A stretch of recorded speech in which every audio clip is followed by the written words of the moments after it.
Assalamualaikum warahmatullahi wabarakatuh. Perkenalkan, nama saya Azma Pailori dengan NIM K1A1-20009, Prodi Pendidikan Olahraga dan Kesehatan, Fakultas Keguruan dan Ilmu Pendidikan kelas A, dengan dosen pengampu Ibu Helti SPD MPD. Baik, di sini saya akan memenuhi tugas mata kuliah saya, yaitu pengantar pendidikan dengan judul Masalah Pendidikan Saat Ini. Nah, sudah kita ketahui bahwa bumi kita ini sedang terserang sebuah wabah penyakit yang mematikan, yang tidak terlihat namun cukup mematikan, yaitu COVID-19.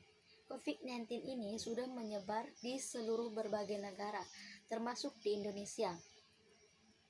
Dan di Indonesia segala sesuatunya dilakukan dengan secara online, termasuk kuliah dan sekolah online. Nah, maka dari itu, masalah pendidikan di Indonesia saat ini dapat saya jelaskan di poin-poin ini berikut. Yang pertama, masalah pendidikan saat ini. Masalah pendidikan saat ini di dunia pendidikan di Indonesia dihadapkan pada cobaan yang sangat besar, baik dari segi pengambilan kebijakan maupun pelaksanaan, seperti guru dan juga pelajar. Selama pandemi COVID-19 terjadi, masih ada banyak tantangan yang menghampiri dunia pendidikan. Dan beberapa waktu lalu, permasalahan organisasi penggerak sempat menjadi perbincangan karena adanya lembaga CSR yang mengikuti seleksi program Kemdikbud tersebut. Akhirnya, 3 organisasi besar yang fokus kepada pendidikan mengundur diri dari program tersebut. Kemudian, poin kedua, permasalahan pelajar. Permasalahan pelajar saat pandemik. Selain pemangku kebijakan, orang tua, dan guru, pelajar pun merasakan hal yang sama. Tidak sedikit pelajar yang mengeluh pembelajaran daring yang sangat tidak efektif.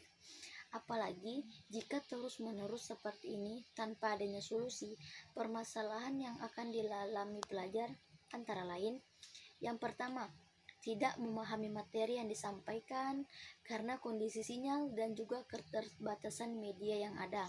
Bahkan, tidak sedikit yang kebingungan memahami materi yang diajarkan. Selain tidak memahami apa yang disampaikan, pelajar mengeluh jumlah tugas yang cukup banyak dibandingkan dengan pembelajaran secara luring atau tatap muka. Bahkan, beberapa guru lebih sering memberikan tugas dibanding menjelaskan materi. Kemudian masalah yang kedua, tidak sedikit pelajar yang kekurangan akses internet dalam setiap pembelajaran melalui media sosial ataupun menggunakan video tatap muka. Hampir semua pelajar, baik di perkotaan ataupun pelosok, mengalami hal ini.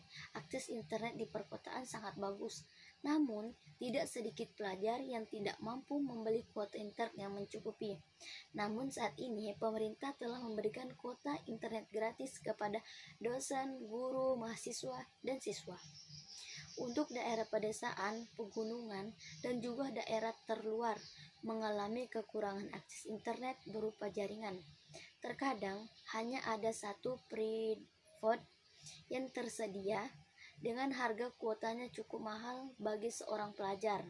Bahkan Beberapa pelajar yang saya kenal harus mencari di Indonesia yang belum maksimal memiliki jaringan internet yang murah dengan cara naik atau turun gunung. Belum lagi tidak sedikit daerah. Kemudian poin yang ketiga, selain 2 masalah di atas, ada satu lagi permasalahan belajar daring bagi pelajar, yaitu tidak memiliki sarana untuk belajar daring seperti telepon pintar ataupun laptop atau alat lain sebagai penunjang pendidikan. Bahkan di beberapa media setempat viral terkait anak yang tidak memiliki peralatan belajar daring, hingga ia lebih memilih datang ke sekolah dan belajar bersama gurunya sendirian. Tentu tidak harus menjadi evaluasi bersama seluruh pihak. Belum lagi ada orang tua yang nekat mencuri agar anaknya tetap bisa belajar mengikuti daring. Mirisnya, orang tua tersebut dilaporkan kepada pihak yang berwajib dan dinyatakan bersalah. Ini menjadi permasalahan yang cukup serius di bidang pendidikan saat masa pandemik. Kemudian, bagaimana belajar di rumah dilaksanakan? Belajar di rumah dilaksanakan terbagi menjadi 3 cara. Yang pertama, daring atau dalam jaringan, yaitu memanfaatkan beberapa platform teknologi seperti WA, Facebook, YouTube, Google Meet, Ruang Guru, Wikimedia, Zoom, dan lain sebagainya. Dan yang kedua, luring atau disebut juga dengan luar jaringan, yaitu menyiapkan LKPD atau disebut dengan lembar kerja peserta didik, materi yang sama dengan daring. Dan orang tua mengambil dan mengumpulkan kembali LKPD tersebut ke rumah guru terdekat. Kemudian yang terakhir, home visit, yaitu berkunjung ke rumah kelompok belajar yang dilaksanakan. Poin selanjutnya, apakah belajar secara daring efektif di masa pandemi? Yang pertama, tidak, karena lebih baik pembelajaran secara tatap muka. Yang kedua, karena pembelajaran itu bukan soal guru atau dosen yang mengajarkan, akan tetapi tentang bagaimana peserta didik aktif dalam belajar. Yang ketiga, dengan keterbatasan segala hal, seperti tadi, jaringan dan kuota internet dan masih banyak lagi yang lainnya. Kemudian yang terakhir, namun pembelajaran secara daring adalah salah satu pilihan yang harus dilakukan di masa pandemik saat ini.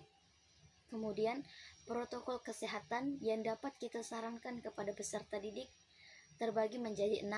Yang pertama, menjaga kebersihan pribadi, CTPS, cuci tangan, pakai sabun di air yang mengalir, rajin mandi, potong kuku, keramas, gosok gigi, dan lainnya. Kemudian memakai masker ketika keluar rumah. Ini sangat wajib dilakukan untuk yang sering beraktivitas di luar rumah. Kemudian menjaga jarak jika bertemu orang lain. Istirahat yang cukup, tidur berkualitas kurang lebih dari 10 jam. Rajin olahraga teratur agar tubuh sehat, bugar, dan imun tubuh meningkat. Dan yang terakhir, makan makanan yang bergizi. Dan jangan lupa patuhi protokol kesehatan dengan 3M, memakai masker, mencuci tangan, dan menjaga jarak. Baik, mungkin hanya itu yang dapat saya sampaikan. Kurang dan lebihnya saya mohon maaf. Saya akhiri. Wassalamualaikum warahmatullahi wabarakatuh.